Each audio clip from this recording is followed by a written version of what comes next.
Noong 2023 naman, naglabas ng 600 million si Senator Joel Villanueva at ang SOP nito ay 30% din. If I'm not mistaken, ayun, sorry. Pwede kong sabihin ko po kung anong mga projects to, mga line item din.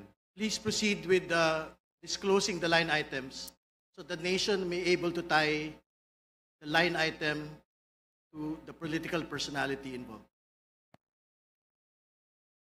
First, rehabilitation of flood control structure along Balagtas River, Barangay Panginay, Tuwawa, Phase 3, Balagtas, Bulacan, with an amount of 75 million pesos.